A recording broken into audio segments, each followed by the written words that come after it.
the freshest radio show in town. Feeling marvelous, I've been with Jerry Riles. It's the freshest radio show in town. Feeling marvelous, I've been with Jerry Riles. WCPT.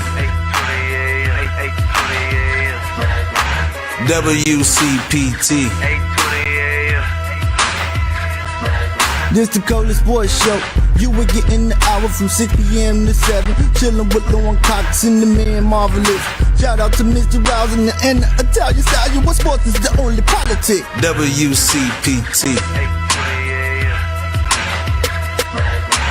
WCPT. It's the freshest radio show in town.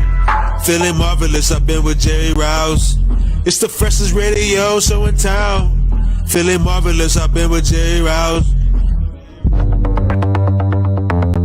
If our team can be better because of this move, and I don't know that, but if we can, then darn it, that's what we need to do, and that's what I need to do, and that's my job as a head coach. And there's a lot of great head coaches out there in this league that don't call plays as well, and have done it a long time, that I have a lot of respect for. So that's just a part of this job that I signed up for, and I have to make these decisions, and it just really makes it a lot easier when you have people that you believe in, and at the same point in time, for me, I do feel like right now this is the time. One of the things that we've been discussing all week is, you guys have talked about is the play calling, and I just wanted to let everybody know that, I made the decision to go ahead and pass up the play calling, and I'm going to give it to Bill Lazor. So it's a decision that I made, we've been talking about as a staff, and I said to you guys the last couple of days, keeping it internal, and a lot of that was for really the idea for us to collaborate as to where we're at and how can we be better as a staff, how can we be better as a team. And as you all know, it's very, very important for me to make sure that I'm doing everything I possibly can to make the best decision for the Chicago Bears. Let's make the best decision for you, the Chicago Bears. Welcome, everyone, to another edition of the Rewind Sports 60. We're broadcasting live, streaming from the illustrious studios of WCPT 820 AM in the beautiful, beautiful city of Chicago, in the fantastic neighborhood of Jefferson Park. Ladies and gentlemen, this is another edition of the Rewind Sports 60. What's up, Chicago?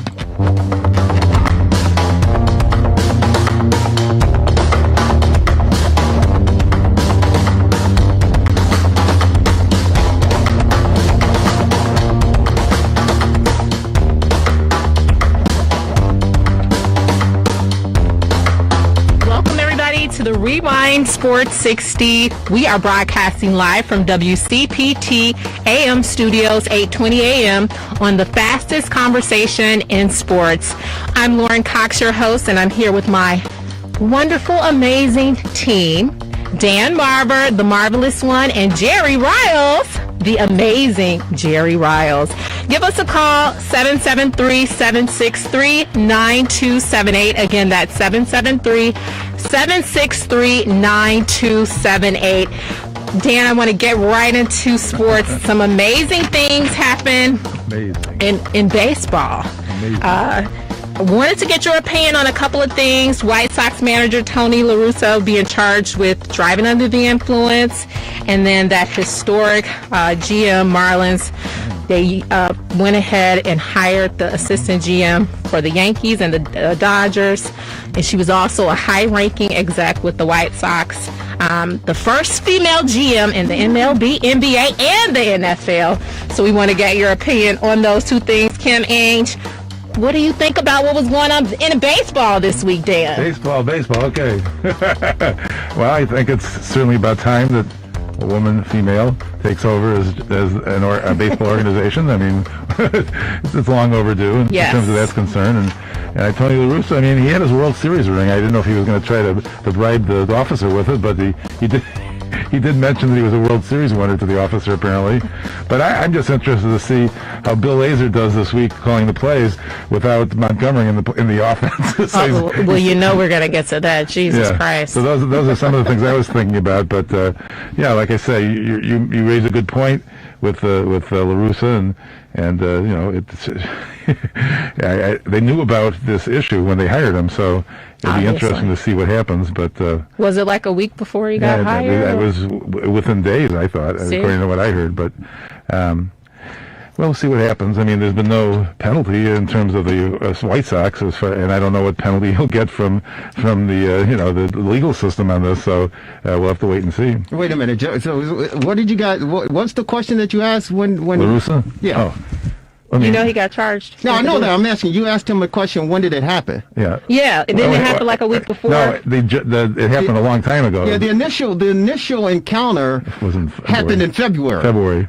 Okay. Yeah, the initial encounter happened in February, of course, but it was just reported, last week.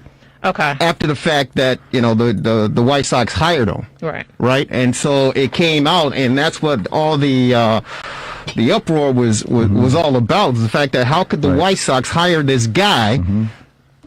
Who it's his second DUI? Right. Isn't there usually a penalty between February and October on this thing, if there was going to be one? That's the thing that puzzled me. What do you mean a penalty? I mean a penalty from the judicial system for Mr. La Russa for an offense in February. That's the thing that I couldn't figure out. It's different states, of course. Okay. It happened in Arizona. Okay. So I would imagine for each state, each jurisdiction has whatever, Okay, penalties or whatever the case may be regarding, the crime. But the fact of the matter is that Tony La Russa. Now I need to ask the question. I really do. Tell it. First of all, I mean it's bad, it's unacceptable, and it's inexcusable. Yeah. And the White Sox unfortunately knew about the situation. They knew about the situation, and they turned a blind eye or whatever the case may be. And maybe that was part of the reason that General Manager Rick Hahn had some repercussions as far as the announcement and hiring of Tony La Russa to succeed Ricky Renteria as the White Sox next manager, is the fact that they knew that this was going to surface sooner or later. But, of course, Jerry Reinsdorf, it's his team, so he can do whatever he wants to, and he has a great relationship with Tony La Russa. But Kenny Williams and Rick Hahn and people in the front office, I'm sure they knew that this was going to surface sooner or later, and that's why I think you kind of saw it wasn't consensus as far as the hire was concerned.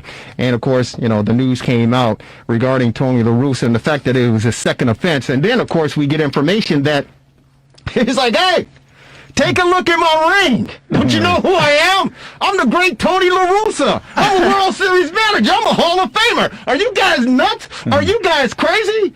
Are you crazy? And and you talk about his great relationship, Jerry, the amazing Jerry Riles. You talk about his relationship with Jerry. What does that have to do with him managing a team? It's his buddy. Those are young players. They're trying to transition, young team, a young vibe, young energy. And then you bring in a 78-year-old. He's 78, right? Well, he's 76 years old. 76-year-old. What does that got to do with anything, Lauren? How is he going to relate to these players? And his stance on the Colin Kaepernick situation. Well, he just told you. He said, hey, wait a minute. I got a World Series championship ring here. 50 years ago? He said, hey, wait a minute. Hey, wait a minute. I'm a Hall of Famer. Okay? I know baseball inside and out. Is he going to be able to connect with this locker room? What does connect mean when you say that? Get the best out of him. Are they going to listen to him? He has coaches, too. Again, he just said, I'm a World Series champion. I'm a Hall of Famer. If these players who are on the White Sox roster, if they can't connect with him, they either don't need to be in the game or they need to be playing for another team. So you support the hire? I'm a Jerry Riles. You just had the old coach so bad. You would have picked anybody, Jerry. You was the number one fan. Well, I probably would have. You hated the guy. I'm a Tony La Russa guy, too. I like Tony La Russa. So you didn't have a problem with his Colin Kaepernick comments, and you don't think that he's a little out of touch for him to even go there? Well, that was 4 years ago when Colin Kaepernick first took the position, but he changed. Hey, this is what I tell people. Or did he say what he had to say? Come on. I think it's a combination of the two. I think he changed, and I think he said what he had to say. Okay. I think that initially there were a lot of people that felt that Colin Kaepernick was wrong in his position because they simply didn't understand. They didn't know the reason behind it, and they didn't really understand it. And so that's why I think at that time many people took offense to what he was doing. I think over the 4-year time frame, when everything started to unravel and unfold before our eyes, I'm sure many of our listeners, I'm sure many people who were opposed to Colin Kaepernick, as well as Tony La Russa, said, hey, wait a minute. You know what? This guy had a position, and I was out of line. Now you got the great coach Mike Ditka, and of course Brian Urlacher, who still don't understand what's going on here. Yeah. So but Mike Ditka, I don't think Tony La Russa, to answer your question, fits that bill. I think Tony La Russa is open-minded enough and understands the circumstances and the situations that unfolded over the past 4 years and say, you know what, this kid was right. And a lot of people said that. Well, a lot of people said, but a lot of people didn't stand up in his position and say something like he said. He didn't. That's not even his sport. He didn't even have to go there. But the one thing that athletes do, Lauren, regardless of whatever the sport may be, athletes, coaches, they stick together. Each league is a fraternity in its own right. The National Football League, Major League Baseball, National Hockey League, they're a fraternity in their own right. But when you're a professional athlete, that's a big fraternity, and they all are in support of one another. And if they in my opinion, didn't understand the full cause of what Colin Kaepernick was trying to get across as far as his message was concerned, hey, man, take that up. Because there were players that say, hey, man, take that up on your own time. This is our livelihood. Jerry, Lauren, there are only two things in Jerry Reinsdorf's mind, none of the things we just mentioned. Number one, he wanted to correct a big error, the biggest error he ever made, he said. And number two, he wants to win a World Series. So all the other things aside, those are the two goals. And any other factor, was not in his consciousness. So, and if you take away the DUIs as far as Tony La Russa is concerned, if you take away the comments regarding Colin Kaepernick 4 years ago, what he said, Tony La Russa is an outstanding baseball mind. The guy's an outstanding baseball mind. Okay. And here's the deal: as far as making a connection with the players in the locker room, again, Lauren, this guy's one of the best in the business. And if a Tim Anderson can't learn from Tony La Russa, is a Jose Abreu can't learn from a Tony La Russa as far as how to play the games between the stripes, there's something wrong there, in my opinion. Now, Dan, I want to ask you, why he's been out the league for several years. Mm-hmm. He's 76 years old. He's coming back. Put yourself in his position. Put yourself in there. You want to come back and I don't care about the air and these personal issues. At the age factor, let's look at Dusty Baker, okay? If you want to look at common age. But Dusty Baker wasn't out that long. I know, but I mean, you're talking about the age.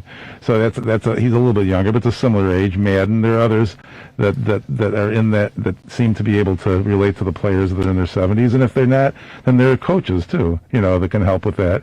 But La Russa does have gravitas with regard to having been successful, so that would probably perk up somebody's ears, wouldn't you think? Hopefully. Yeah. Who do you think the White Sox should have gone for? Yeah, that one just, and of course, I heard them saying his name, and I just, to me, there were other people I thought were more qualified, but all of that personal stuff and then I started thinking about the Bulls and all that stuff, and it's just a bad taste in my mouth in terms of Jerry trying to right his wrongs and bringing, something that happened 50,000 years ago into it, and then, with the Colin Kaepernick stuff on top of it, now the DUI. Jerry and Dan, it just seems like too much. Really? It seems like too much to me. Like, come on. How many chances are you going to give him? Like, what else? Who, Jerry Riles? No, well, him how many chances you going to give who? La Russa. Tony La Russa? Yeah, I just feel like it was 1, 2, 3. The age and all that, him being out. and then the Colin Kaepernick comments, and then, all the situation with him and Jerry and him trying to, right his wrong. And then we got the DUI that came out. Yeah, and, you know what? I think the DUI was very, very serious in the fact that the White Sox, and again, I think Rick Hahn and Kenny, they tried to probably advise Jerry Reinsdorf, hey, man, we don't want to deal with this. The same thing with A.J. Hinch as far as the cheating is concerned with the Houston Astros. I think they had some serious discussions as far as, hey, the repercussions that's going to manifest from this hire.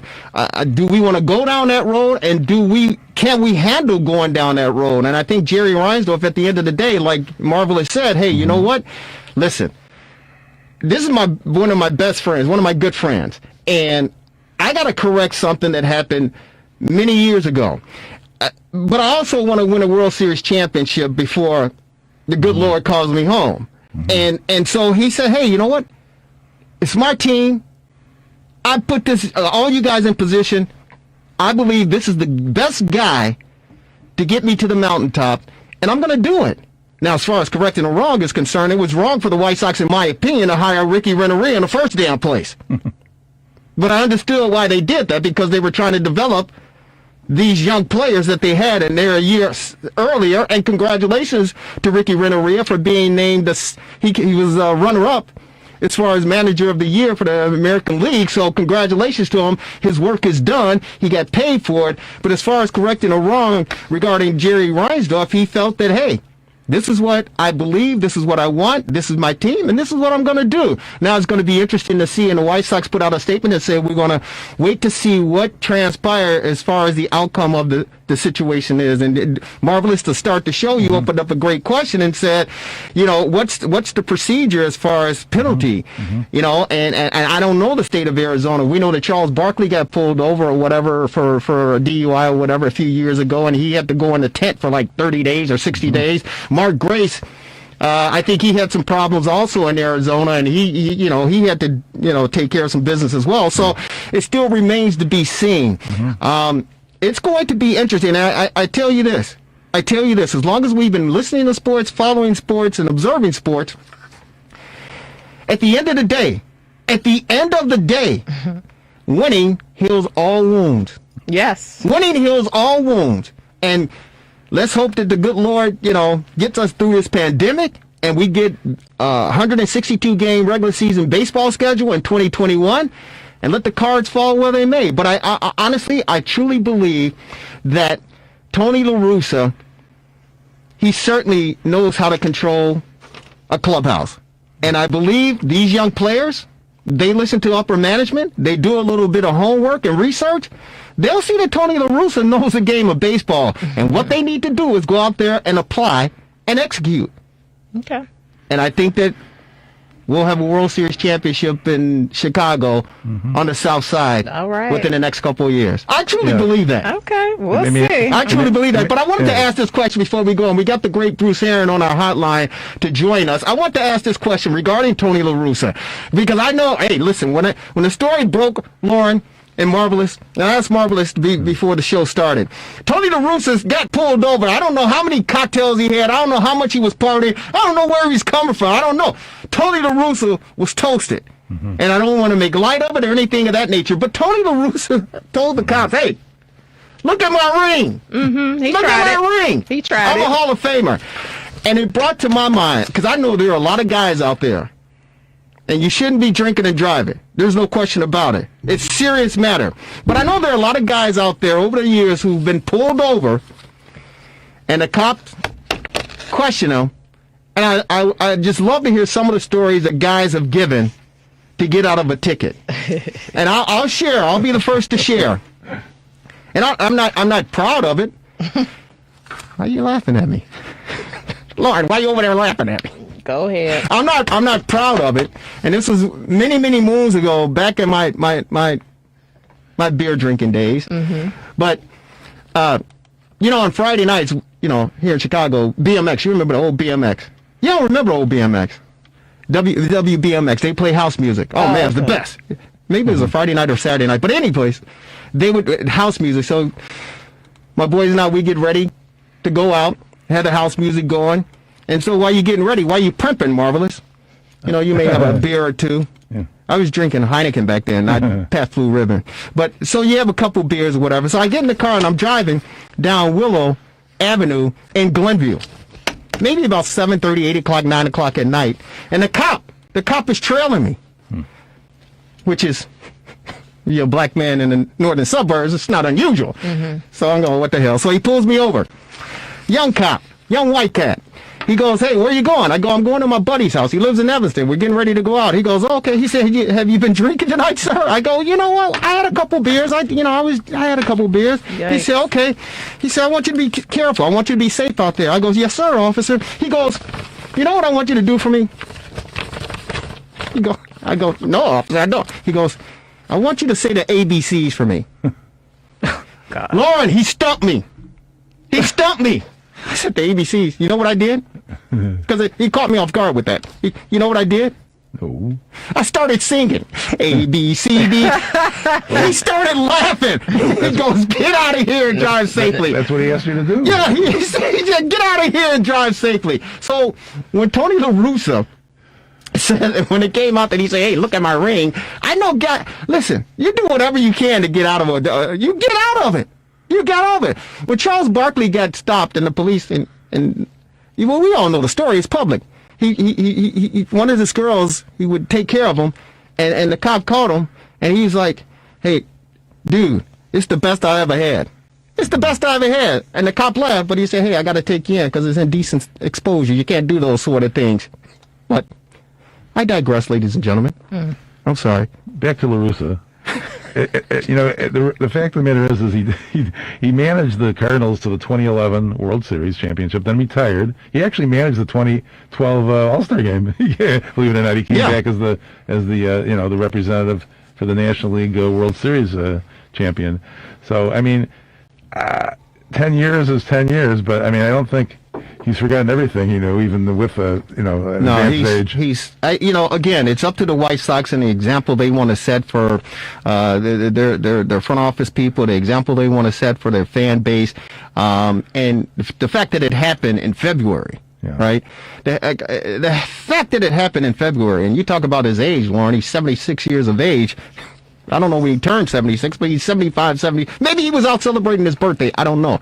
But the fact that a 76-year-old man is not responsible enough to know that he's had one too many, and for him not to call an Uber or whatever to to take care of that is irresponsible. It really is irresponsible, and it's surprising that Tony La Russa would put himself in that position, among others who may have been on the road during that time. Mm-hmm. You know what? 773-763-9278 is our number. 773-763-WCPT. It's the Rewind Sports 60, the fastest hour in sports conversation. We want to get into some Bears conversation because the Bears are kicking off against the Minnesota Vikings on Monday Night Football against, I lost my train of thought there, but they're kicking off on Monday Night Football against the Minnesota Vikings, and they need some help. We played some cups to start the show off with Matt Nagy. Finally, maybe you listen to the show, Lauren. Maybe you listen to the show, but he's finally turned over the reins as far as play calling is concerned, and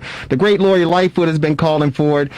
We've been calling for it, and I guess he finally got the message. Is Nick Foles the answer?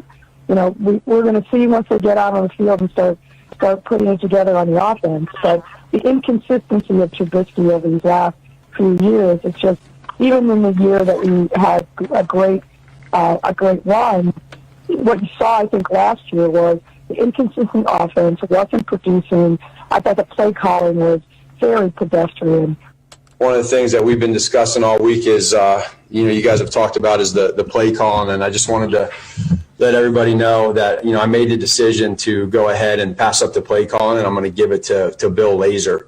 He's on our TR60 hotline, ladies and gentlemen. He joins us every Sunday on the Bears postgame. Unfortunately, well, not unfortunately, the Bears are entertaining, as I told you. Monday Night Football hosting the Minnesota Vikings over on the lakefront. He's number 51 in the program, ladies and gentlemen. He's number 1 in our hearts. He's on our TR60 hotline. He's the great Bruce Herron. Bruce, how are you, man?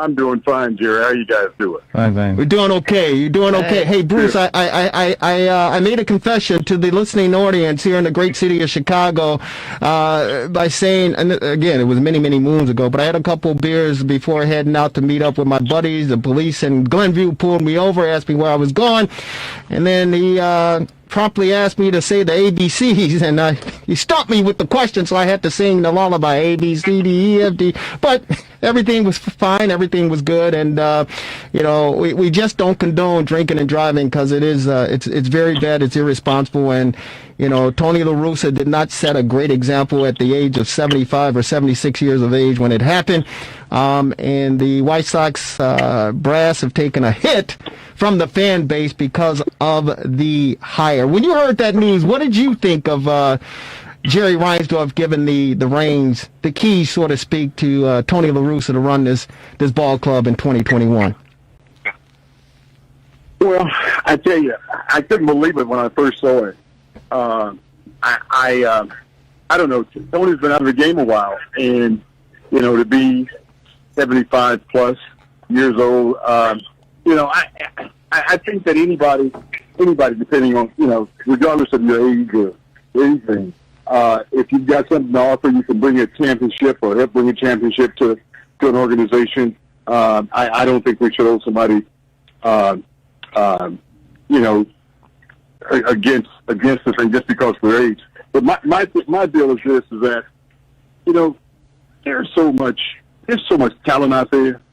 I mean, I'm the kind of person I'm sick and tired of seeing all of these coaches that are retreads. I mean, just one job after another, and you've got a lot of younger talent out there that can do a heck of a job if they just give them a chance. And I don't know. I wasn't all excited about it. I'm a big White Sox fan too, but this move, I'm not going to say it's a bad move, but I think there's some other things they could have done. Yeah, I agree with you. There could have been some other decisions made, some other moves made, but when Jerry Reinsdorf was fired by, at the time, General Manager Ken Hawk Harrelson, and back in '86, Jerry Reinsdorf was kind of fresh, as far as the ownership was concerned. And the one thing about Jerry that we've learned over the years is that he is very loyal and dedicated to his staff. And Jerry is like, hey, if I believe in you and I put you in position to do your job, I'm not a micromanager guy. I'm going to step back and let you do your job. Win or lose, succeed or fail, I'm going to let you do it. And unfortunately, at times, it's to a fault because the fan base who supports, whether it's the Bulls or the Black or the White Sox, we have to endure these poor decisions or bad moves that are made.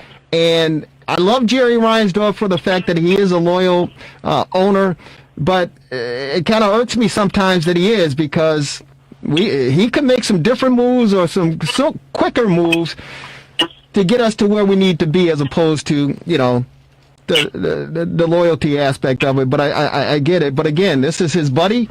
And his buddy has an impressive resume, and our buddies, whether it's your buddy, my buddy, Lauren's buddy, Marvel's buddy, all of us, if we have buddies and they have a pretty impressive resume, we overlook the deficiencies.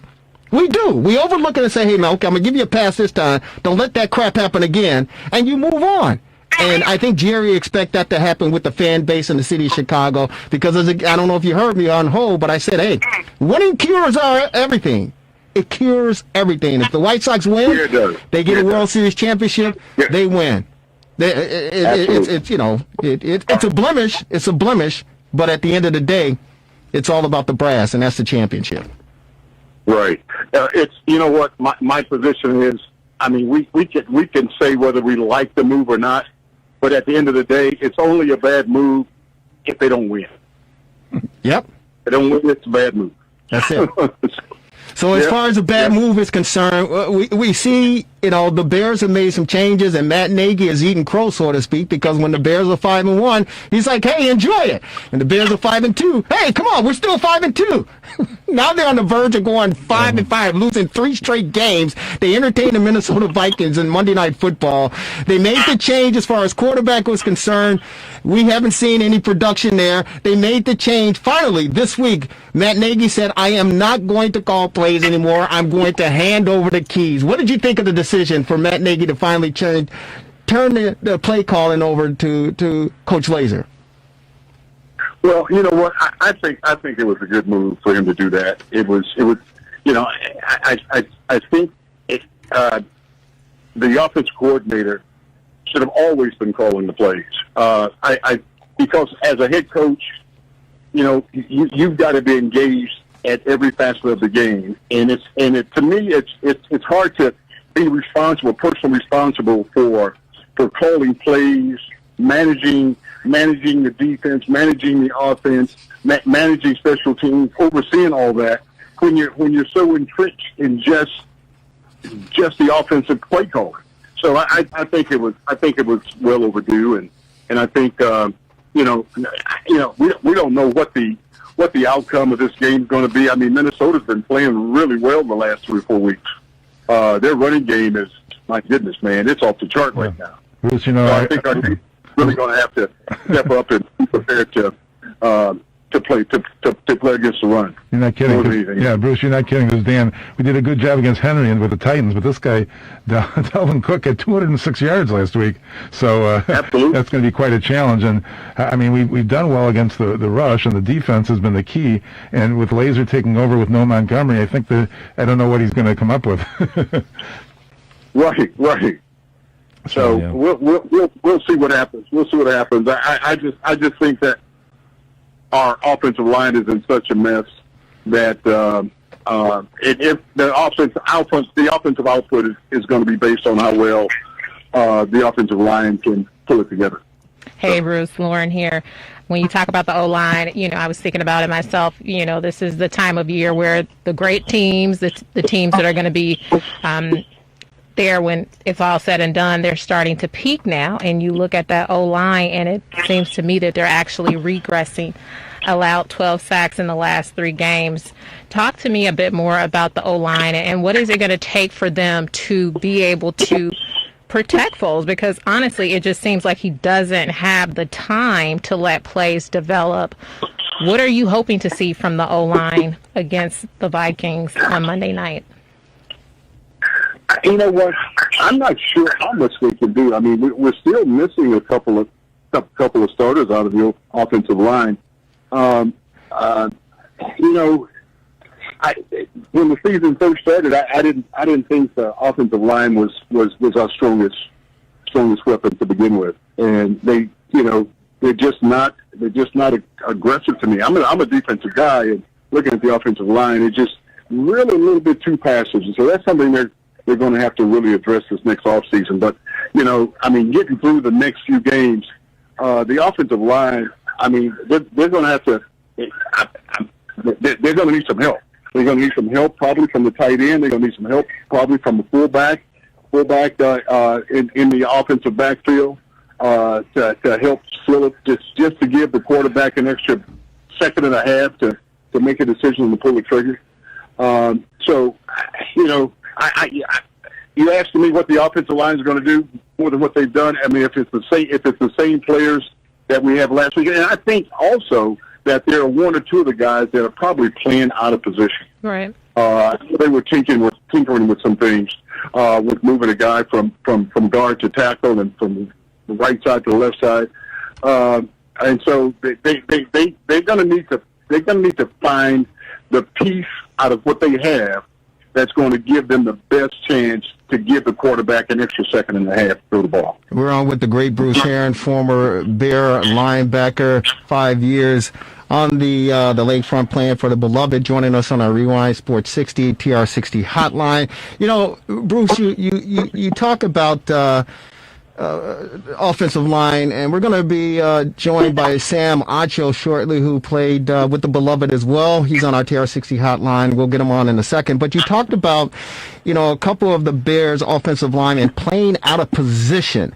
It's unfortunate, but this has been happening for quite some time. Remember with Kyle Long, he just retired, about a season or two ago, but when Kyle Long, I don't know how many, I think he played almost every position on the offensive line with the Chicago Bears, whether it was due to injuries or, lack thereof, or whatever the case may be, but it seems like it's a recurring pattern for the Chicago Bears, and when you talk about the type of help that they're going to need during the off season, Cody Whitehair is questionable as far as the Monday night game is concerned against the Minnesota Vikings.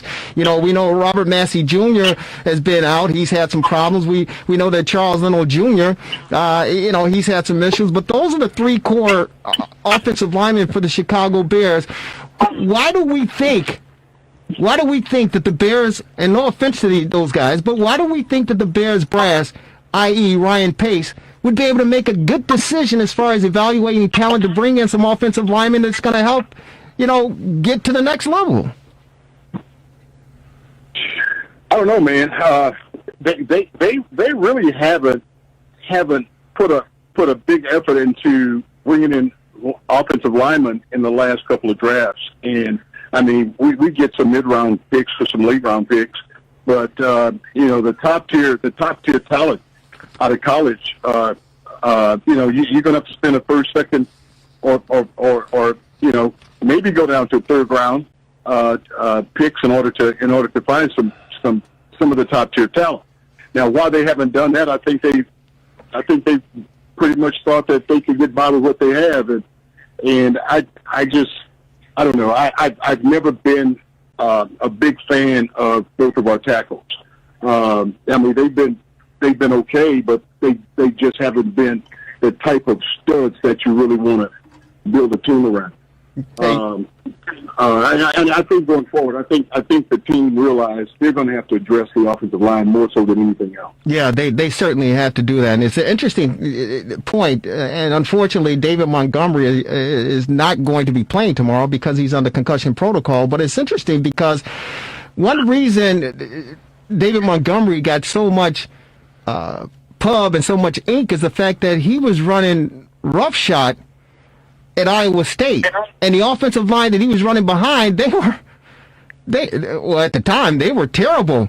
I'm almost thinking that offensive line he was running behind in college is probably better than the offensive line he's running behind right now. But it's I swear to you, man. And maybe they're available. Who knows? Hey, Bruce, have you ever had the opportunity to meet and talk with Sam Acho, former outside linebacker? I have not talked to Sam. No, I haven't. Hey, Bruce Harris, say hello to Sam Acho. Sam. Sam's the ball. Hey Sam. How you doing? Say hello to the great Bruce Herron. He played back in the day with the great Walter Payton. May he rest in peace. But Bruce Herron was a fixture on the lakefront on Sunday afternoons wearing the beloved 51 for the beloved Chicago Bears. Sam Acho. Meet Bruce Herron. What's up, fellas? Pleasure meeting you, Sam. It's good to be on. Yeah, good to meet you as well. Good to be on with you. Hey, Sam, thank you for taking some time out, joining us on the Rewind Sports 6. We appreciate your precious time. We'll get a chance to talk about your latest book that just was released back in October. But joining the conversation, man, we the Bears, they're looking to end this 3-game losing streak, and it's not going to be an easy task tomorrow night over at Soldier Field against the Minnesota Vikings. And Dalvin Cook is just, the guy is just running. He's going nuts. But the bigger question that we've been throwing around is this offensive line for the Chicago Bears, man. What can you add to the conversation regarding what you've been able to witness and the direction you think we need to go to try to make some improvements during this short period of time? We got like 7 games left in the regular season. What is your assessment on the offensive line for the Chicago Bears? Yeah, well, I think anybody who knows football knows that sometimes your team has strengths and weaknesses, and when you do have those weaknesses, you have to find a way to overcome those weaknesses. So speaking specifically of the offensive line, if you have injuries along the offensive line or players who are playing out of position or players who aren't playing up to standard, well, there's no chance to get new players, right? The new players are already on teams. The good players, quote unquote, they're already on teams.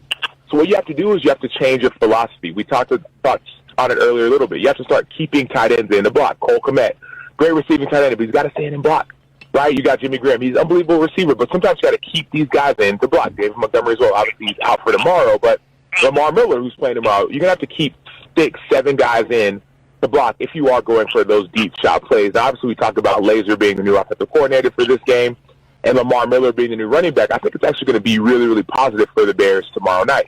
2 reasons. Number one, David Montgomery not being in, I think, is actually going to be a major benefit to this team. The Bears have been committed to proving and showing that David Montgomery is not only the guy, but their guy, right? And his running style is different than Lamar Miller's. Lamar Miller is on the edge. He's fast. He's, tosses, and getting him on the edge is a major benefit. So I think with a new offensive coordinator in Bill Lazor, you're going to see a lot more plays on the edge, a lot more 6- and 7-man protection, and a lot more protecting of the quarterback.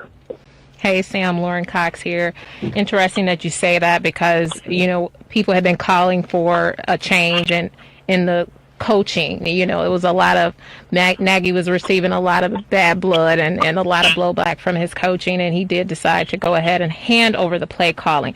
What did you think about that move in terms of handing over the play calling, specifically during this part of the season? The playoffs are approaching. This is a must-win game with the Minnesota Vikings. What did you think about Matt Nagy handing over those play calling?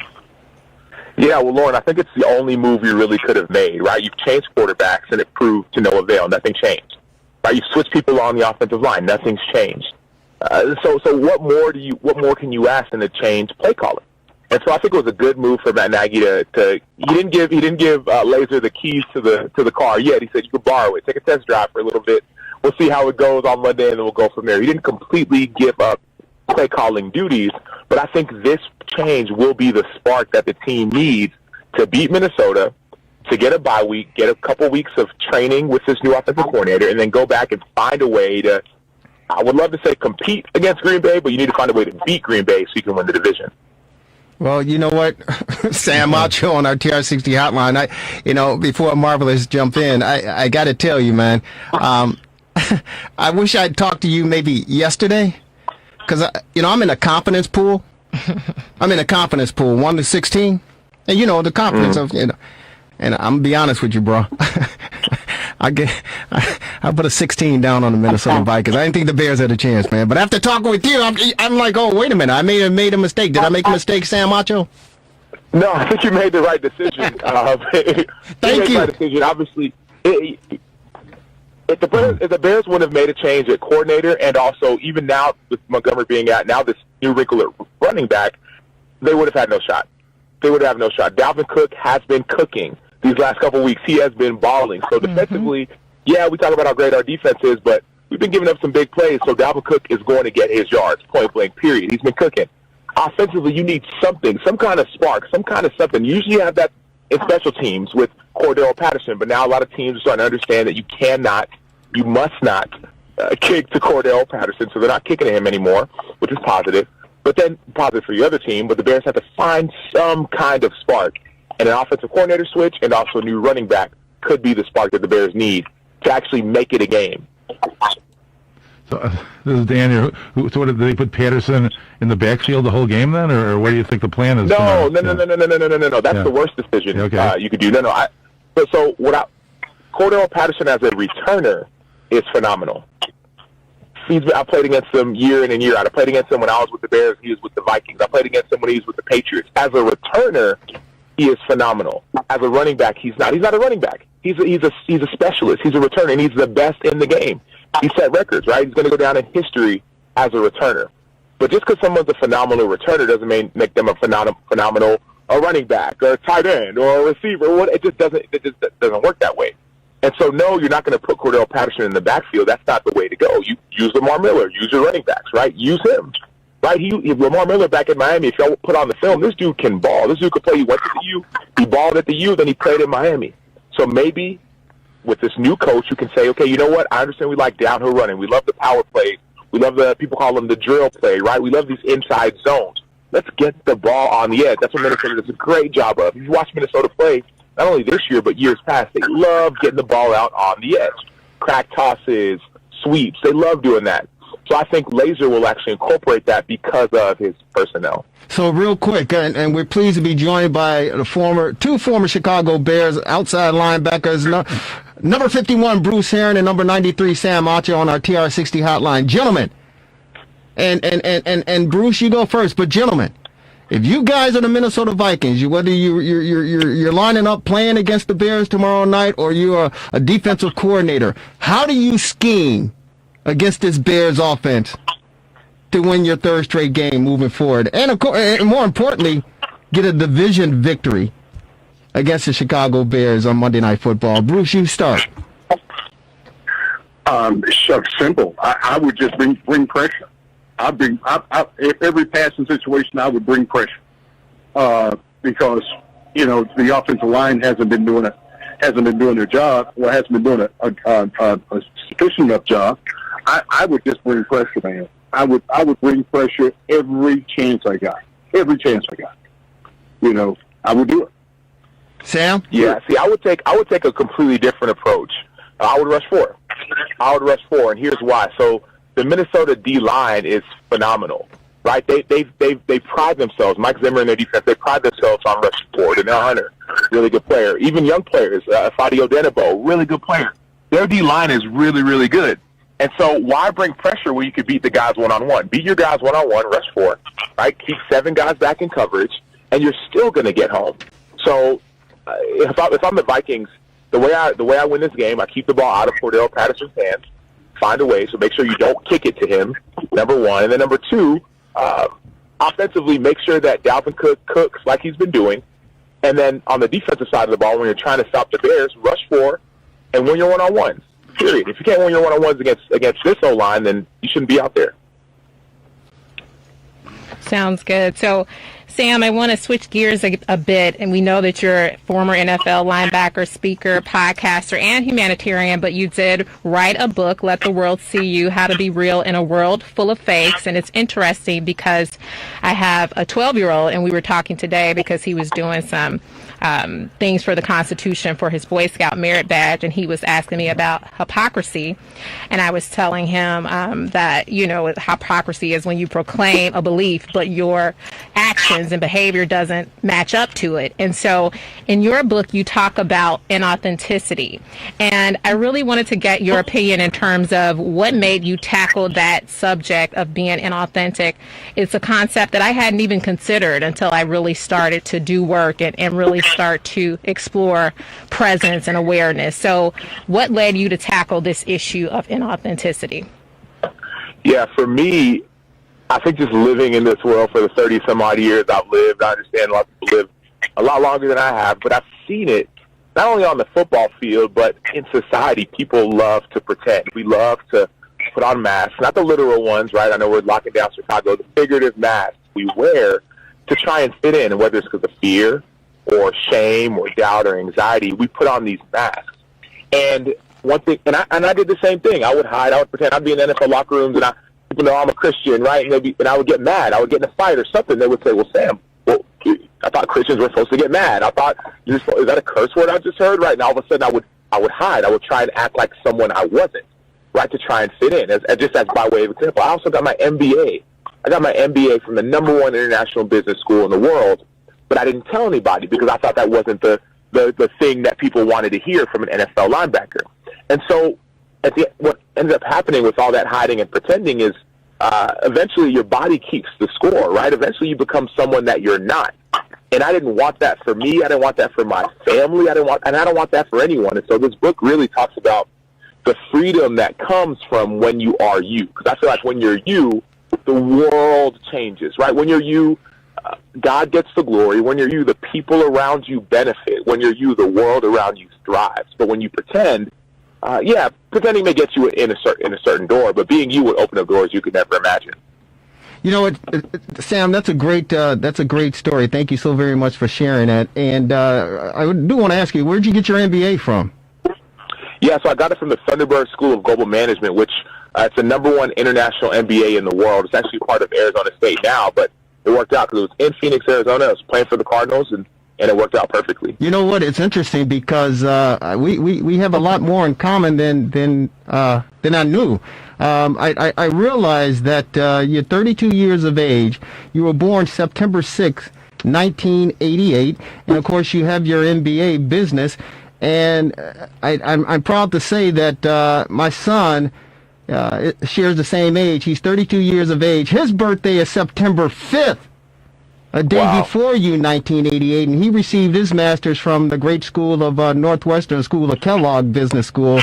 So I was really humbled and pleasantly surprised when I read that and discovered that. So there's no wonder why you're doing extraordinary work in your life. The fact that you're a Christian and as important, you're an educated individual. So kudos to you, congratulations to you, and thank you so very much for sharing a part of your life with not only with me personally and our listening audience, but to the world, my good friend. No, I appreciate it. I appreciate it. Anybody, and that's what, for me, like this, playing in the NFL was great. But this book, I think, is going to change people's lives. Like, I believe it at the deepest part of my heart that so many people are living inauthentically. And they don't know how to be real and how to be vulnerable. They don't understand the benefits of being real. It's almost like this huge weight is lifted off of your shoulders. And so anyone who wants to learn more about me or about the book, just go to SamAchoBook.com, SAMACHO Book.com, or type in Let the World See You. That's the title of the book, Let the World See You, How to Be Real in a World Full of Fakes. It's available anywhere books are sold. Hey, Bruce Herring. Hey, man, this is one reason why we have you on. It's one reason why we have Sam on. It's one reason why we have the greatest sports show in the city of Chicago, the Rewind Sports 60, because we're real sports, real talk, just plain real. Bruce, that's how we roll, brother. Man, yes, it is, man. I just want to say, Sam, it's a pleasure to sit here and listen to you. I've always said, even when I was playing ball, that the best thing that an NFL player could do was to make sure that he got his education. And I tell kids all the time when I talk to them at schools, either elementary schools or junior high schools or high schools, say, listen, no coach wants a dumb football player. No coach wants a dumb football player. You have to be smart. You have to get your education. And my heart is smiling right now listening to you talk, and you just you're a great example of what a true athlete is all about. Thank you. I appreciate that, Bruce. Thank you so much. Thank you for paving the way. That's beautiful. Beautiful. Gentlemen, thank you so very much. It is the fastest hour in sports conversation. Always a pleasure. You're definitely friends of the program. Hey, predictions for tomorrow night game, Bears, Vikings. Sam, you first. Yeah, I think the Bears lose by 7, maybe 28-21. Bruce? You know what? I think that every game the Bears have played, they've had a chance to win. I'm gonna pick the Bears 23-19. Boom! Wow. Wow. God bless you, man. You drinking the Kool-Aid for sure. Hey, Sam, real quick again. You know what? I think our defense has got to call some turnovers and score. Yeah, they got to. Can do that, we'll be just fine. They're gonna have a long night, bro. They're gonna have a long night tomorrow night. Hey, thank you, gentlemen, so much. Sam, real quick again, if people want to get a hold of the book, how do they find it? Yeah, if you want to connect with me or get a hold of the book, go to SamAchoBook.com, SAMACHO Book.com. It's also available everywhere books are sold, Amazon, Target, Audible, audiobook, whatever you want. Type in Let the World See You, and I cannot wait to hear what you all think about this book. I'm so excited. We'll get you back. Sam Macho, Bruce Herring, 2 former outside linebackers for your Chicago Bears. Thank you so very much, guys. Stay safe, enjoy the game, and we'll talk to you soon. Thanks, guys. All right. Awesome. Thank you. Wow. Isn't it beautiful? We get 2 guys together and they love each other. Yeah. Well, go Bears. Hey, we got Bear 3 love. people. We got 4 people together here. We love each other. I love you. I love you. I love you. Hey. Real quick before we go, Serenello's. I talked to my good friend Chef Michael Bonner. We know what's going on in the state of Illinois and the resurgence as far as the COVID-19 is concerned. I think we've hit the 2nd phase. But hey, Sunday brunch. That's where we started with them on Sunday brunch. They got it back up and running. Sunday brunch from 11 to 2, curbside. It's only $20.95. Check them out. And, of course, if you haven't made plans for Thanksgiving, they have the Thanksgiving dinner as well. It's $44.95 a person. $44.95 a person. Closing thoughts, guys. Bears win. We need it. This is the playoffs. The Vikings are on a roll, and that we need it. If we lose, it's going to be bad news. Yeah, they again, the sweet spot, I've always said they need to score 20 points, and I don't know if they can. And fact check, LaRusso just turned 76 on October 4th, so he was 75 when he was pulled over. Unbelievable. Don't drink and drive, ladies and gentlemen. And wear a mask. Yeah, definitely. Thanks to Lauren Cox. Fantastic. Always a pleasure to see you. Thanks to the marvelous one, Dan Marver, and, of course, our fabulous producer, Devin Teagle. Jerry Riles, the Rewind Sports 60. Have a great rest of your Sunday. Enjoy your week. Go Bears. Talk to you next Sunday.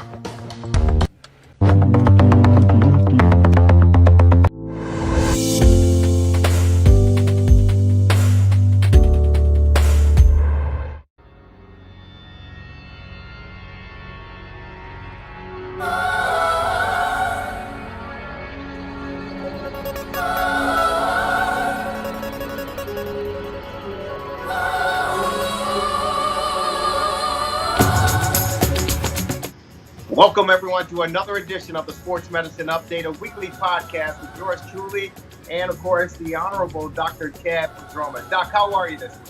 Doing great, Jerry. How about you? Doing fantastic. The winter temperatures have certainly hit us in the Midwest. We had about 7 or 8 days of great weather, 70s, close to 80 degrees. But, of course, reality has set in, and now we're hovering between 30, 40, 50-degree temperatures over the next few days. But other than that, getting ready for the holidays as far as Thanksgiving and, of course, Christmas around the corner. But all in all, feeling fantastic physically, mentally. We're always continuing to work and grow, and you help us improve our knowledge regarding sports medicine. So thank you for sure. You know, Doc, many of us who've been big fans of the sports world, of course, we've been really happy and pleased that the National Football League has been able to get to 9 weeks of play this fall season, which many of us didn't think was going to happen because of the pandemic and COVID. But lo and behold, we've made it to the 9th week, halfway point as far as the National Football League is concerned. The Bears are struggling, going in the opposite direction. They got a Monday night affair, but the things that go along with the sports, aside from the pandemic, are injuries, and we see with the Chicago Bears the number of injuries that the offensive linemen have sustained, and even a backup quarterback, Mitchell Trubisky, with the shoulder injury, what we talked about last week. But we haven't had an opportunity to touch on the special teams and, more importantly, the kicking aspect of the game. And I'd like to say Sierra Santos, but Cairo Santos is doing a fantastic job as the kicker for the Chicago Bears, replacing Eddie Pinheiro, who won the job last year. And Eddie, as we know, is still out with a groin injury. And, it piques my interest. And, of course, I'm sure many of those who are watching and listening to this fabulous podcast that we do weekly, the groin injury. Tell us a little bit about this injury, because not only professional athletes, they get this, but runners get it, amateur athletes get it. What's the cause of groin injury, and is it preventable? Yeah, so the groin injury, it's the adductor muscle, ADDUCTOR. It's the muscle in the inner part of the thigh that brings your legs together. It's big. There's several of them, the adductor magnus and adductor longus and other ones. Is it preventable? So here's the thing. So I'm 66, been out there following sports forever. And there has been a sea change in the number of groin and hamstring strains. And as we were discussing before we got on the air, people just didn't used to get these. Now it's very difficult to find an athlete who's been playing for a while that doesn't get one. A lot of times it's speed guys. So the thing with kickers is, kickers the groin muscle for a soccer style, everybody these days is a soccer style kicker. Didn't used to be. Soccer style, it's kind of interesting. It isn't that you can kick the ball any longer. The thought is that you're more accurate. But either way, the groin muscle. So what has happened is that people say, well, gee, if the groin muscle, if the adductor muscle is kind of the key muscle, then we are going to make you a better performer, and we're going to make you less prone to injury by doing two things. We're going to stretch it, and we're going to strengthen it. And I would propose to you that it's a mistake. That the idea, I think that the conditioning programs are entirely at the root of the dramatic increase in hamstring injuries. We were talking before we got in the air. You look at great athletes from Walter Payton, the great Walter Payton, played, I don't know how many years, more than 10, missed one game. And that was the dislocated toe, and he didn't even want to miss it, right? So did he miss a game with a groin or hamstring? No. The great Gale Sayers, before he blew out his knee, did he miss a game? No. Michael Jordan, Karl Malone, look at all these guys, all these long streaks. None of these people, these injuries used to be pretty much non-existent. Now they're just ubiquitous. And I mean, how many people get, hammy strains? I was reading about is it John Ross, who has the fastest 40 combine number, 4.22, for example. Right. It's in his fourth year. People talking about how he might be traded, but these guys, he's a track guy, and he's had, I think, a fair number of these muscle strains. But I mean, think back, Willie Gault, track guy with the Bears, right? One of the fastest guys ever to play. And who was faster than Willie Gault? Willie Gault, when he played, was widely regarded as the second fastest guy in the NFL. Who was the fastest guy? So. Ronaldo Skeets Nehemiah with the San Francisco 49ers. Yeah, maybe him. But for guys that really played, it's good thought. But Darryl Green with the Redskins, cornerback, played till he was pretty old, 30s maybe, Yeah. So track guys, these guys just didn't used to miss time, And so what I'm saying is just this.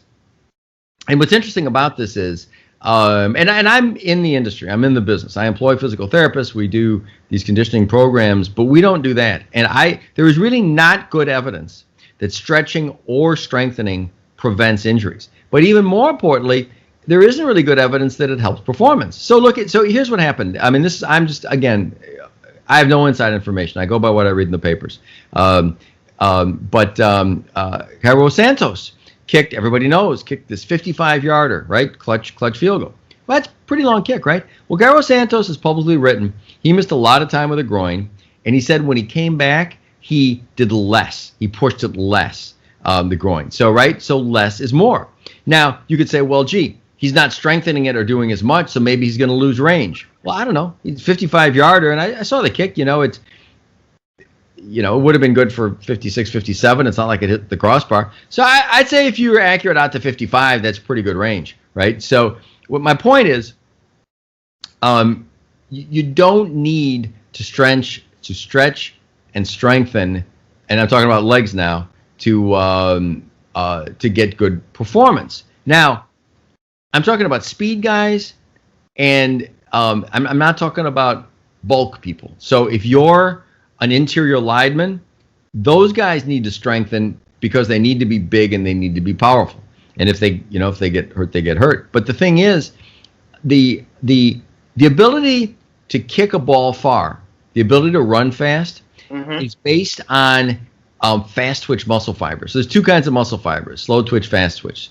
Type 1 is slow twitch. Type 2 is fast twitch. So red meat and white meat in a chicken. Okay, white meat is fast twitch, and the chicken breast is the wing muscle, so the wings have to beat fast. The dark meat is slow twitch. It's dark because it has hemoglobin, which allows you to get more endurance. So the slow twitch are more endurance, fast twitch are more speed. But here's the point: that is genetically determined. So sprinters are born; they're not made. Maybe at the outside it can affect your speed a little bit, but sprinters, leapers, kickers, they're born, they're not made. You have to choose your parents well, So what I'm saying is that you take somebody who's got fast twitch muscle fibers, just let them run. If you start to work too much to build up their muscles, you just promote injuries. Same with kickers. Now, I will tell you, this position that I'm saying is not a majority position. And the reason it isn't is because there's such a huge industry that's built around building these people up. But I can tell you it's based on negligible science. And if you look at the difference, we've talked about this before with throwers, right? Pitchers used to pitch forever. I think I told you about a conversation I had with Fergie Jenkins. 300 innings every year, never got hurt, right? Now, if guys do 200 innings, they're an Ironman. And they throw a little harder. But the question is, does a couple miles an hour on your fastball or 2 yards on a kick matter? And I would argue that it doesn't. But I think the conditioning just destroys these muscles and these, and these joints. So getting back to the kickers, it's just kind of an interesting thing. We got these two guys playing musical kickers back and forth, both of them with groin strains. The answer that Cairo Santos came up with is to do less. Just leave it the heck alone. And look at him. Look how well he's doing. Well, yeah, I mean, he's certainly doing well. But some would argue and say, well, one reason he's lightening up a little bit or pulling back a little bit is the fact that, and this happens to all of us, where we overcompensate for one side of our body to protect the other side in our mindset. And some would say, well, maybe he's pulling back just a tad bit because he does not want to re-injure that or have that injury occur again. So he's found,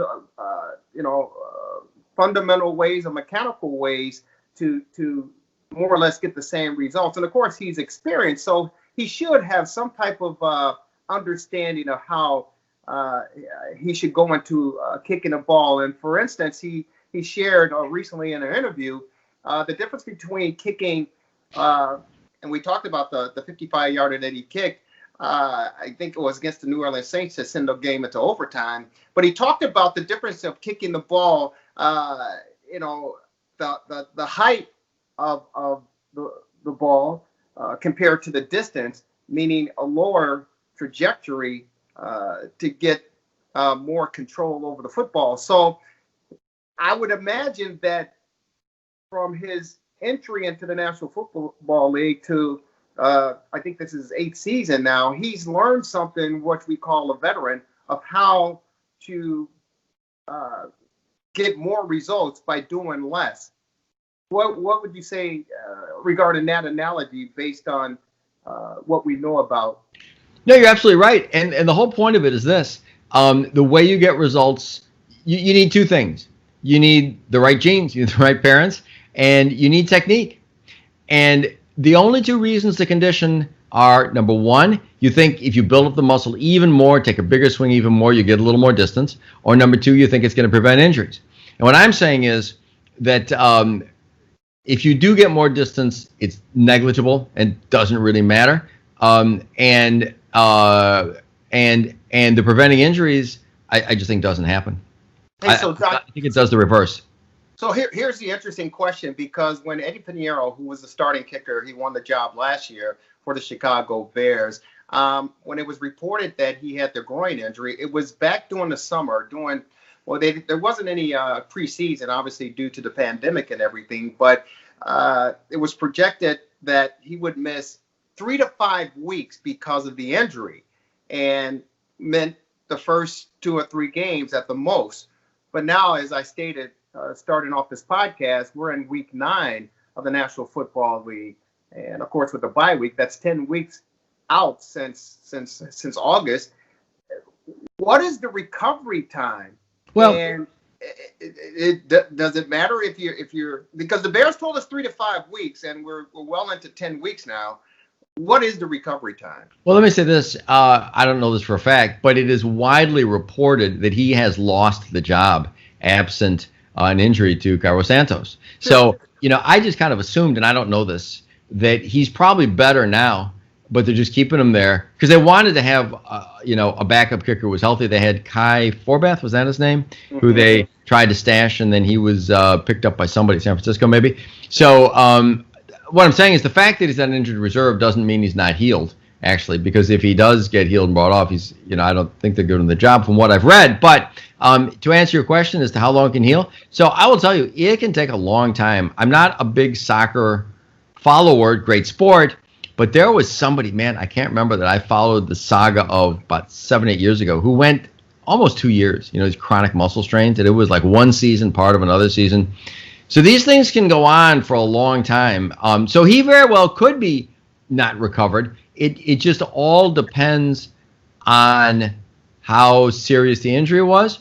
And I will tell you, I think it depends upon the rehab program. And, in my world, when I get these injuries, we do actually low-level laser treatments, which have been remarkably effective for this, which actually do help it heal. But we don't do stretching and we don't do strengthening.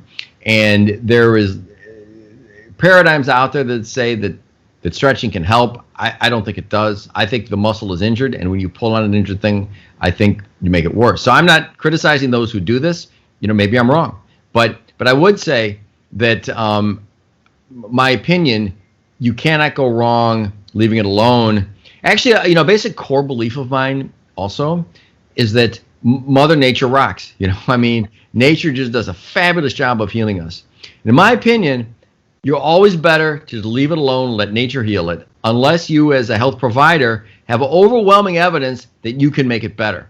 And I think all too often, especially in sports medicine, that the athletes are circled by providers who just like dealing with athletes.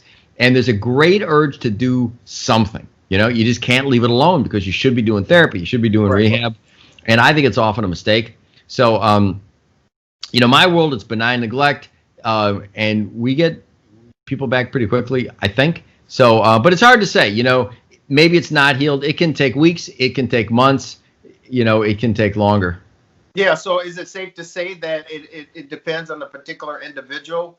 As you talked about earlier, the different specimens, Walter Payton, Michael Jordan, those Gale Sayers, those particular athletes who never really sustained or outside of Gale, the serious injuries. So are you saying basically that athletes, these injuries, this type of injury can vary from person to person based on their genetic makeup?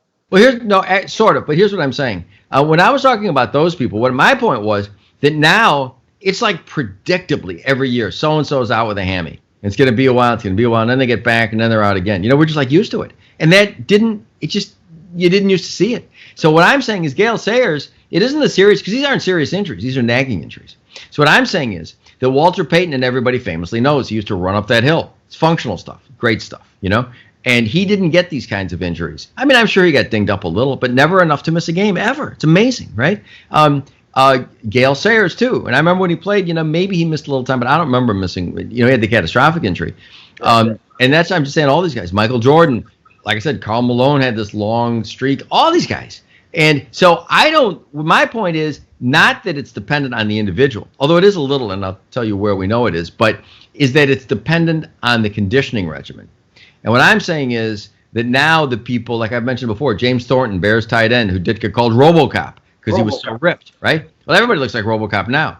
And what I'm saying is that I think that we have these injuries because of overly aggressive conditioning. That's my point. Now, you said, does it vary among individuals? One thing that has been shown is that people with more fast twitch fibers, sprinters, are a little more prone. Those muscles are a little more prone to strains. So sprinters are a little more prone to hamstring strains than a guy like me who can't run at all, right? So my hamstring is pretty much all dark meat. I don't have a fast twitch fiber in there probably. So those are endurance athletes, right? So the people with fast twitch fibers, the speed guys, are a little more prone to it. But I think that factor is insignificant by comparison to the fact that I think people are predisposed because of conditioning. And that's why I brought up the example of Willie Gault and Darryl Green,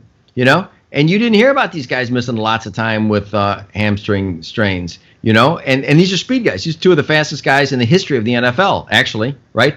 For that matter, Bo Jackson, it was before.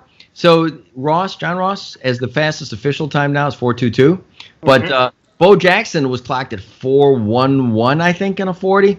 Not exactly official. Yeah, right? I don't know. 4.11. Yeah, he was at a sub 4.2. If you look him up, look at the fastest time, right? So Bo Jackson, he's a big guy, right? He's not your little track guy, but ridiculously fast. But Bo Jackson got his hip dislocated, catastrophic. And that's kind of my point. Gale Sayers had a catastrophic injury. basically an ACL, multi-ligament injury. So these guys would miss time because of catastrophic injuries, but they weren't missing time because of being dinged up. Even the track guys, that's my point. They weren't getting these little strains.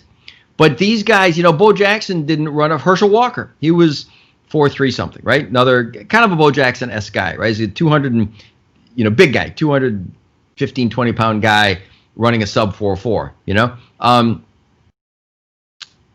These guys would get, and a Herschel Walker, I don't know if he ever got a catastrophic injury. I'm not sure, but I'm just saying these nagging things didn't happen. And it's so frustrating now. Every sport, right? Athletes are just missing time all the time because of nagging injuries. And I'm absolutely convinced it's because of, Bob Feller. Bob Feller through probably high 90s, hard to say exactly, right? He was a fireballer from his day. He didn't miss time. None of these guys missed time. You know what I mean? Sandy Koufax, one of the only guys, fireball guy who did. And when he did, it was unusual. They talked about his arthritic elbow. I don't know exactly what his problem was. But my whole point is that work on technique, and if you got the right genes with the right technique, just exactly as you were saying with Cairo Santos, you'll be a good kicker. But when you start to want to build yourself up into something you're not, I think it goes in reverse. Well, there are two things that come to mind here, Doc, and we're in different times and different eras, and there's always arguments from, the past to, the present. And maybe one reason that we didn't hear a lot about these lingering nagging injuries is the fact that a lot of these athletes back in the day, and we know, they had concussions on the sidelines on football games, and they were given the smelling sauce and told to get back out there. I've had former players who told me the coach will put, fingers up in their face and say, "How many fingers do you see?" And they say a number, and they say, "Well, okay, you're fine, get back out there." I guess the point I'm trying to make is the fact that maybe we didn't hear so much about these recurring and nagging injuries is the fact that they weren't reported on, and / these athletes were given some sort of medication numbing, the injuries to get back out there and play. Whereas today, because of the economics and the amount of money that's being spent on these athletes, these owners don't want their athletes on the shelf unless they most certainly have to be there. Hence, when they go, they say, "Hey, he's suffering a groin injury. He's suffering this injury," because they want to protect their players. You talk about the pitchers and the elevated numbers with Fergie Jenkins compared to the numbers today. We know that the rotator cuff injuries have increased over the past years because you and I remember growing up, we never even heard of rotator cuff injury, a Tommy John surgery. But now it's like every given year, multiple pitchers are undergoing Tommy John surgery. But I'm going to argue the economics is the reason why we see these medical terms surfacing now, because the owners want to protect their product. That's a great point, and it's true for some injuries. So, for example, here's the thing. You can play through a concussion, but you really can't play through a bad hamstring or groin strain because you can't run. If you can't run and you're limping, and these guys weren't limping, so you can play through a concussion. Bad idea, but you can. They did. Other things are contusions, rib injuries, right? So people used to get shot up all the time. And, of course, there was that unfortunate I was surprised it was still happening, actually. The Chargers quarterback, is Tyrod Taylor? Is that his name? I'm not sure. I might have that wrong. But who now yeah, so he got the rib injection. We talked about it. People know about it. The doctor accidentally punctured his lung, and he's going to be okay. But in the meantime, he's lost his job because in the time he was out, the high draft pick has done well. So contusions, bruises, rib things, concussions you can play through. But these guys were not playing. And, as far as can you shoot up a muscle, I mentioned several weeks ago the humorous, except it's kind of unfortunate example of Chris Chelios. Got injected by a member of the medical staff of the Blackhawks in a groin, trying to play through a groin. And he did a numbing shot, and the numbing shot unfortunately got the obturator nerve, and I think it was the obturator nerve, maybe the femoral nerve. But anyway, so his leg, he did a nerve block, so his leg buckled, so he couldn't play. But what I'm saying is, if you try to shoot up a hamstring and play through it, you'll just rip it even more. Right. And if you just suck it up and try to play, you can't do it. You can't run. I mean, you might try, but if you're a speed guy, if Walter Payton or Gale Sayers or any of these guys have one of those and they can't run, I mean, forget about it. Everybody would know it. So those injuries weren't being played through because you can't. But you're right. A lot of them where you could were. So there's a lot of information there, and I'm sure there are a lot of people watching and listening to this podcast wondering, so one, what do I do if I'm a weekend warrior out there to prevent myself? Because you have a lot of people that they still get out there and they play soccer on, Saturday mornings or, whatever the case may be, indoor soccer at some facilities around the Chicagoland area. There are people that are wondering, again, how do I prevent myself from getting this thing? And again, if I do get a groin injury, am I good to go, after a few weeks of rest?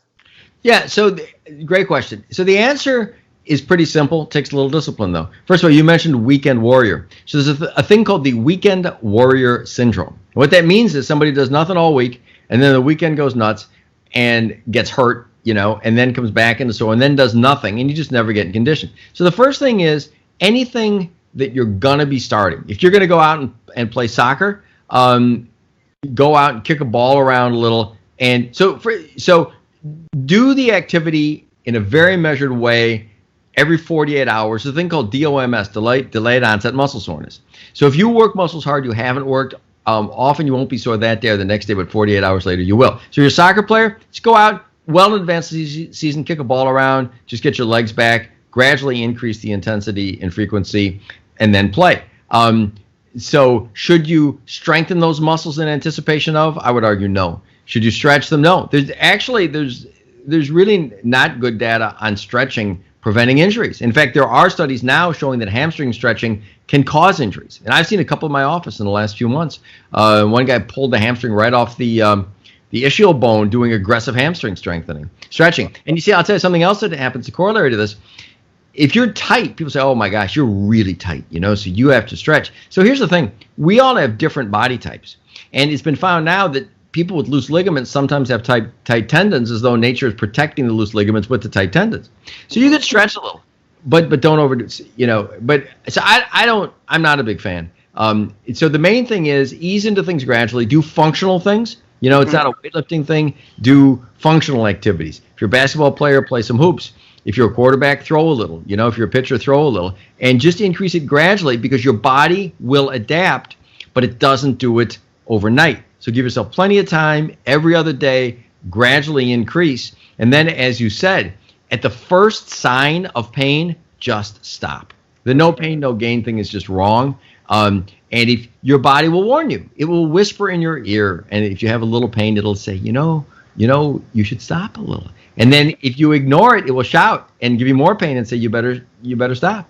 And then if you ignore that, it'll rip the muscle apart and say, look, buddy, you ignored me at your peril. You know what I mean? So just gradually prepare, do functional things. At the first sign of pain, stop. Another huge part, and I'll tell you, anybody who's interested, our website is ismoc.net, Illinois Sports Medicine Orthopedic Center.net. So ismoc.net. On there, I have a little treatise that I wrote called No Pills, No Pain. And it says that the worst thing you can do, if you get a little tweak, the worst thing you can do is do something to treat the pain. That pain is there for a reason. It's your friend. It tells you what to do, what not to do. The minute you start taking Motrin or Advil or even Tylenol or putting ice on it or putting Bengay or Icy Hot or Lidoderm patches or, God forbid, cortisone injections, you mask the pain. And the people that I see in my office who are the most messed up are the ones who had a little pain and ignored it and took a Motrin and allowed it to get to become a big pain. So you just leave it the heck alone. The problem with what I'm saying is, there's two problems with it. Number one, it's frustrating because you're out there playing ball and you want to play. And then, so I'm saying don't take a Motrin, just back off. And you say, but I want to play, And this pill makes you feel so good. But it's a deal with the devil, as they used to say, right? It'll just make you worse. The other thing that's wrong with it, quite honestly, is that, health providers like to provide health. That's what we do. Right. And we kind of hover. And so, and I've been through this with well-meaning athletic trainers, physical therapists, and I'll get somebody and preach rest, team physician, and they just want to do something because they're really helpful people. And so what happens is that sometimes the potential benefits of the treatments are maybe a little oversold because the people doing them really believe in them, and you should have just left it the heck alone. And, it's hard. The patient wants you to do something. And if a provider is saying they can help, whether or not it's backed up in science, more often than not, they're going to go for it, So what I'm saying is not what people want to hear, but it works.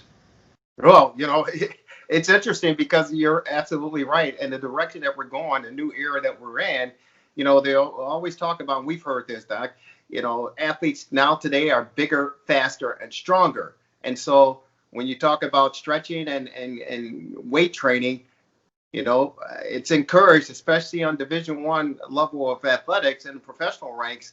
If you can just do one more set of curls, or if you could do one more set of, bench press or leg press, you're getting an edge on your competition. And I think that's the demon that many of these athletes, because it trickles down to the layperson, again, the weekend warrior, to say, hey, if I just push it a little bit more, I'm going to have that one little extra edge over my competitor next to me. How do you attack that? Well, you're absolutely right. That it is psychology of it. The thing that it depends who you are. Like I said, if you're going to be a down lineman, we've talked about this before. You've got to be huge, and you've got to be powerful, and you've got to weight train big time. And then, if you've got the right genes, you survive. If you don't have the right genes, you don't. But I would argue that for things that are more based in skill, that you don't run any faster, or if you do, it's not faster enough to make a difference. You're a speed guy or you're not. That for people with skill, I would argue that that weight training is going to make you more prone to injury, to the running back, to the wide receiver, to the quarterback, to the shortstop. And, there again, too, I understand now the second baseman, the home runs are up, so the guys are all bulked up. So be it, I guess. But depends who you want to be. If you want to be a speed guy that hits home runs, maybe an Ian Happ, great ball player, right? Strong guy. Second baseman didn't use, unless it was Ernie Banks, but actually Ernie Banks, there you go. Now there's a great example, right? So Ernie Banks, 500 plus home runs, two-time MVP for a losing team. He's a shortstop. And Ernie Banks, I don't know what he weighed, but he was, probably 170 pounds or something, right? But so I grew up watching Ernie Banks and his hands on the bat. So Ernie Banks flicked his wrist. He had great technique, right? So how many home runs do you need to hit as a shortstop? Well, he hit more than anybody, at least to that point. I don't know if anybody's got more yet, actually. And of course, he changed positions. So, so what I'm saying is, unless you're, I remember Dave Corzine on the Bulls, DePaul guy, center, talented guy. And I remember when he came there, the thought was, well, what's going to be his niche? And I remember him saying, people told me, well, that was before the stretch 4 or 5 kind of guys, but he wasn't super agile, maybe good athlete, So he said, I got to be big, I got to be strong. So he bulked up a little and got strong. So for him, that's probably a good choice, But what I'm saying is that, so maybe a low post player in basketball, maybe, for sure the down lineman in football, those guys have to be huge. Right. But the other guys, I think that it's really a two-edged sword, and you should err much more on the side of technique. The best argument, I brought this up before too, in baseball, right? So the argument is the guys throw harder now than they did. And they do. But guys threw pretty hard before too. And so the Greg Maddux, great quote, and I can't quote it exactly, but Greg Maddux once said that Roger Clemens and I pitch the same. He just does it at a higher speed. Right. And so his point was Roger Clemens was throwing whatever he threw, 95, and and Greg Maddox's fastball, I don't know what it was, 80s maybe, But Greg Maddox's thing was he had control and he changed speeds, right? So his point was, there's flamethrowers out there who throw 100 and not that much happens. So I would argue that there's too much emphasis on, measurables like that.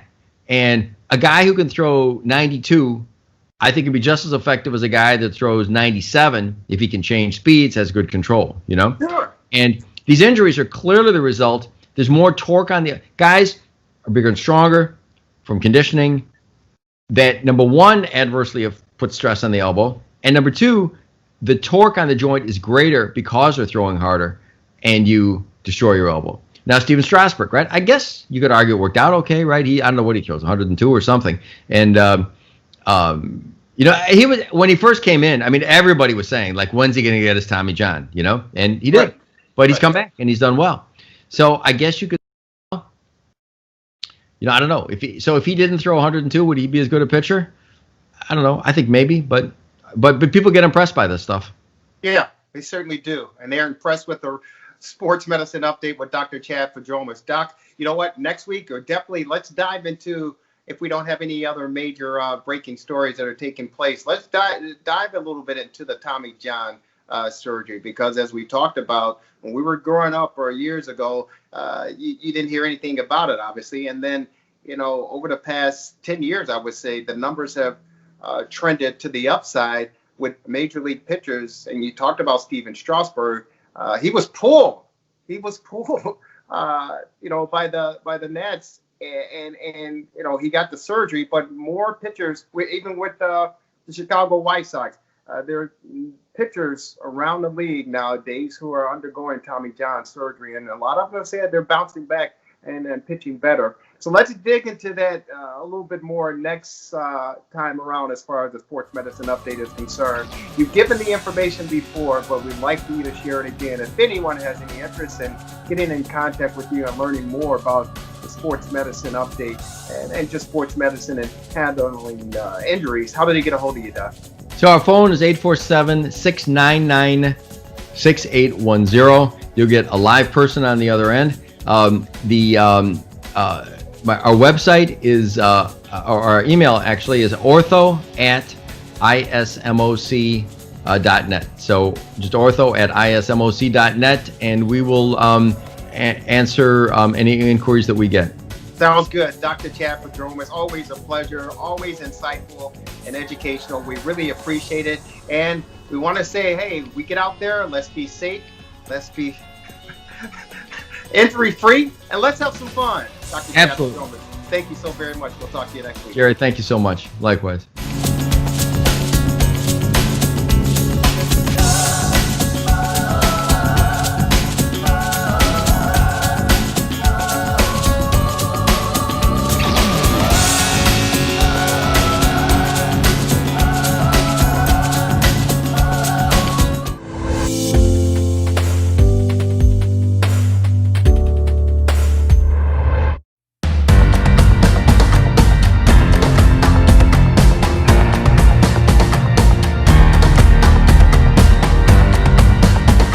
This offensive line that the Bears had to plug in there, they didn't even get an opportunity to practice this week. Again, the facilities were closed up at Hallis on Thursday, I believe, and they're just picking guys from the trees anywhere they can to plug in places just to have a starting offensive front up there. And unfortunately, these guys, they were beside themselves. I think you, me, Devin Tingle, Nick back here, Paul Shivari, I think we would have done at least a better job as offensive line for the Chicago Bears. And here's the deal. I'd be in my backside. But no, it's okay. It's okay. You would have been doing better than those guys, believe me. But here's the deal. Listen, they're not as talented. The Bears are the worst in the league. They're not as talented. They are not as talented. And here's the deal.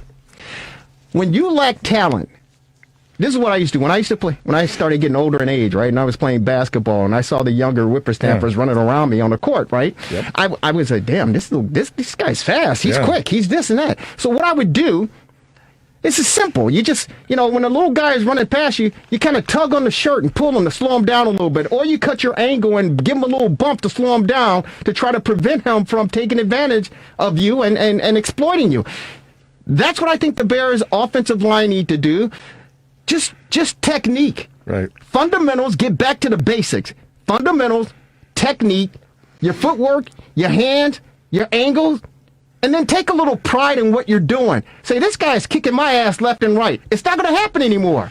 That's all you have to do, and just stick with it for 60 minutes. For some reason, it's not sinking in, Marvelous. Yeah, well, you watch a lot of other teams, and you see that there's some things that might be called holding that aren't called, so you might as well here's the work deal. within the rules, if you can. Yeah, listen. They've already taken the exception to the next level as far as penalties are concerned. Right. The most penalized team in the National Football League. They show that they can pick up some penalties. They no question about that.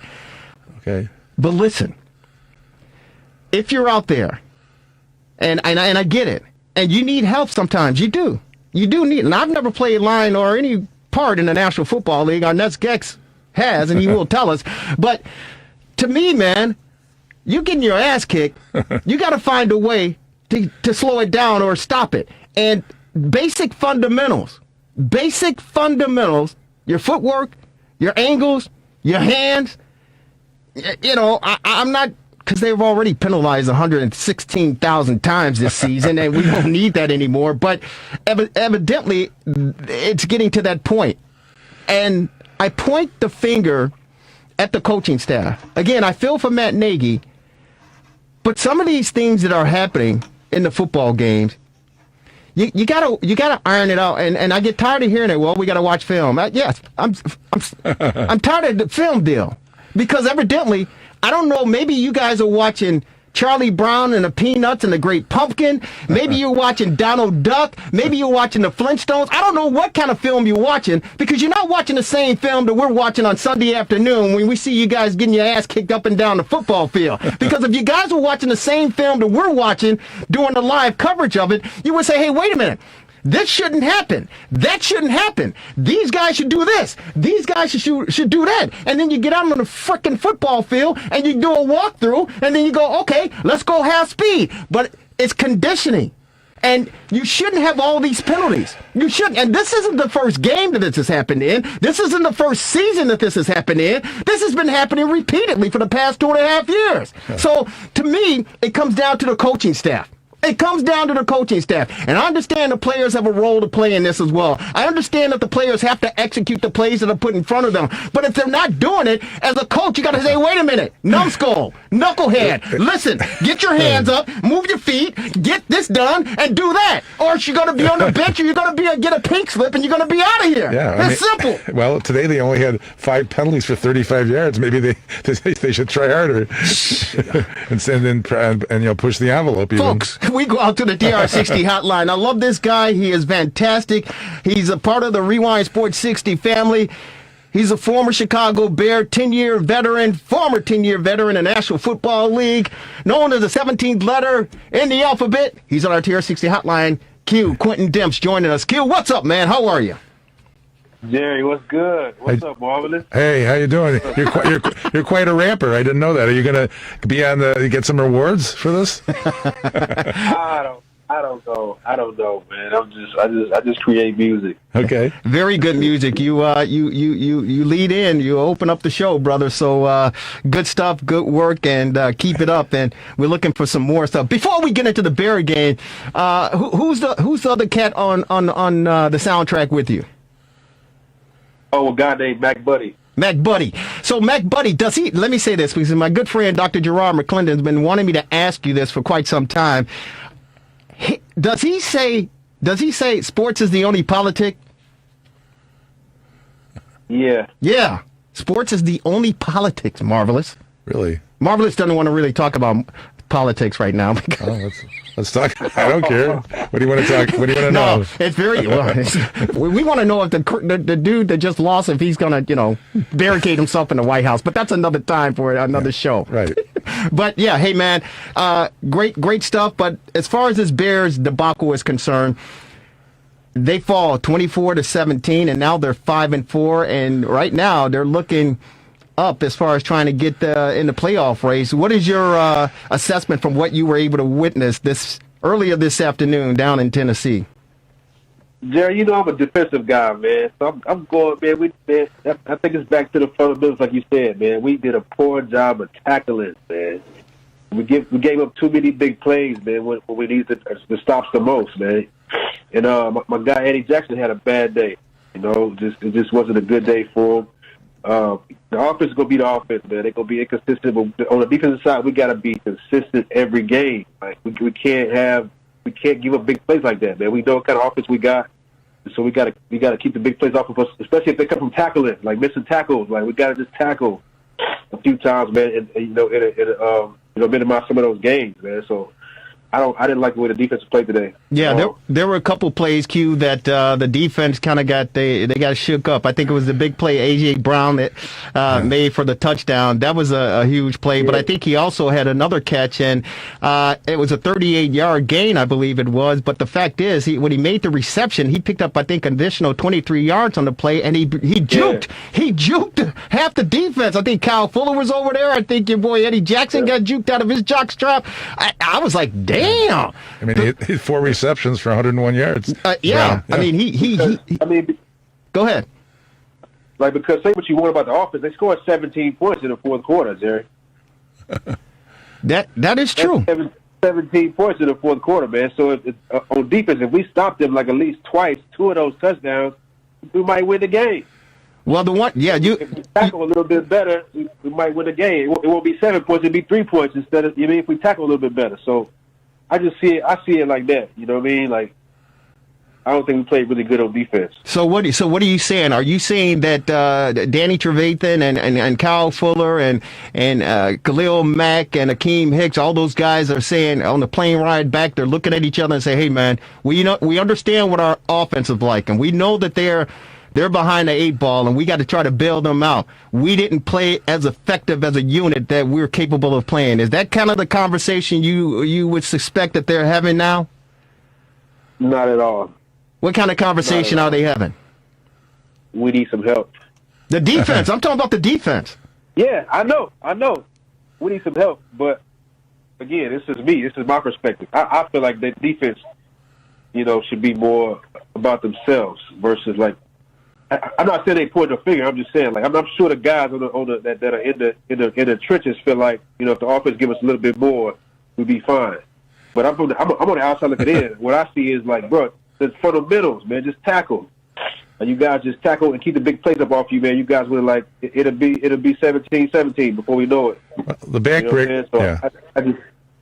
Yeah, that's just how I feel. Yeah, I think the backbreaker was the fumble recovery. Honestly, that made it 17-0. That where they were in Titans territory and they gave the ball up and it went the other way for 63 yards. Desmond King the second. Mm-hmm. That was when it was time to rake leaves. Oh, jeez. So Q, are you saying basically not that they need help on the defensive side of the ball, they need help as a whole team, meaning that the offense has to supply some type of support, some type of help to pick up their phase of the 3-phase game that's being played. Is that what you're saying? Absolutely, but Chicago Bears are known for defense, man. We can't sit around and just be like, oh, with offense got to do better. We got to be the shutdown defense. We know we are. Like we gotta be that every week. There's no except we can't be inconsistent. They can be. That's just because that's gonna be them. We got to be dominant every week. We're on with Quentin Demp, former Chicago Bear on our TR60 hotline, former 10-year veteran of the National Football League, talking Bears fall to the Tennessee Titans by a final score of 24-17. Their third straight loss, looking up with the 5-4 slate in the NFC North. How long, Q, before the defense? I mean, because here's the deal, and I hate this phrase, but it's true. These professional athletes are human too, right? I hate when I hear that phrase, but it is true. At what point during the season, man, do these guys on the defensive side of the ball start looking side-eye whether it's at Nick Foles, whether it's at the offensive line, whether it's the coaching staff, because, these guys they're playing their asses off. They really are. I mean, and Akeem Hicks is balling out there. Khalil Mack got the Tannehill, a couple times. I even think that they missed a late hit that Khalil Mack put on Tannehill. At what point in time during the season, if this thing continues to snowball, does the defense start looking at these guys and say, "Hey, man, what can we do? What else can we do?" Right around Thanksgiving. To be honest with you, right around Thanksgiving, if something don't start, if you lose division games like this, it's gonna be some smoke in the city. It's gonna start. It won't be because they got a good locker room, so it won't be blatant, but it's gonna, you'll start to feel the tension on the sides. It'd be like, bro, come on now, y'all. It's still getting too late in the season. It's still kind of early.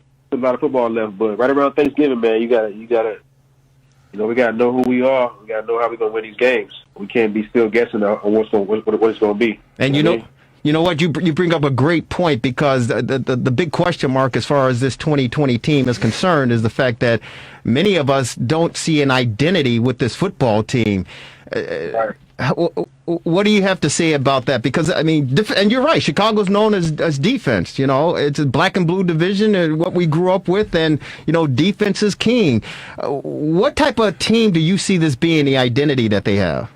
Or do they even have one yet? I don't know what kind of offense it is. I don't know if it's running gun. I don't know if it's, I'm not sure. I think the verdict's still out on the offense. Really, are they going to sling the ball? Are they going to run it? Or what are they going to do? What is it? What kind of offense is it, really? What kind of quarterback do we have? I think the verdict is still out on Foles. Is he going to be inconsistent the whole year? Or, is he going to be that, that consistent guy that we thought he was going to be? Like I said, man, we got to Thanksgiving, man, to really figure out what the Bears are going to be. No, that's going to be pretty interesting to see, and it's going to be very difficult. Their next game is on Monday night, as the Marvelous said, against the Minnesota Vikings. So they do have some time to try to, right the ship, so to speak. But again, I'm tired of them talking about, hey, man, we're gonna seriously when they're watching film, man. I mean, seriously, it's just talking, bro. Are they watching like the Flintstones or Popeye the Sailor, or what are they watching? Because it can't be the same film that we see on Sunday nights or whatever the case may be, man. What kind of film are they watching when they always talking about, we got to watch the film? What are they watching? Eating popcorn and sucking down Dr. Pepper? What are they doing, bro? They're just watching more the details. They're more the down and distance, more of the, offensive lineman stance, what he gave away, what you saw here, what you thought there, how does that match up to what happened during the week, at practice. Just stuff like that. It's more to it than, play versus play. It's what are the giveaways? What was this hit? What was this? You know what I mean? So it's just like a lot of the details are being watched. You know what I mean? To see what they saw, what you were thinking here, and stuff like that, man. Because like you said, we are humans. So stuff comes up during the game where we're like, oh wow, I see why you did that. I know that may have hurt us, but I see why you did that. That was actually pretty smart.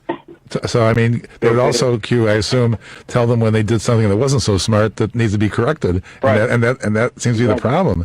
And week after week, the coach is saying, it's on him that the offense isn't working. And you'd think that there'd be some reckoning. Maybe we need a former coach who's in his 70s or 80s. I don't think Ditka's coming back, but he's No. So, Q, I think the question that a lot of fans are questioning and wondering, and again, the old school cats like myself, because we've seen bad teams here in Chicago over the years, but the one thing that we pride ourselves on is the fact that, and we talk about defensively, that when teams would come into Chicago or they take on the Chicago Bears, they may say, hey, man, we can win this game, but they knew they were going to be in a dogfight, man. I don't know if teams necessarily feel that. What is your perspective? Yeah, I think so because of the defense that the Bears host. Okay. Yeah, I think everybody knows that. They come in here, it's going to be a defensive game. The defense is going to show up. So we got to bring our A game. Everybody knows that when you come to Chicago. Especially with, like you said, the names you said, man. You got Khalil Mack, Akeem Hicks, Danny Trevathan, Eddie Jackson, Kyle Fuller. Like, people know that you're going to get a fight for sure. It's not going to be no run over for sure.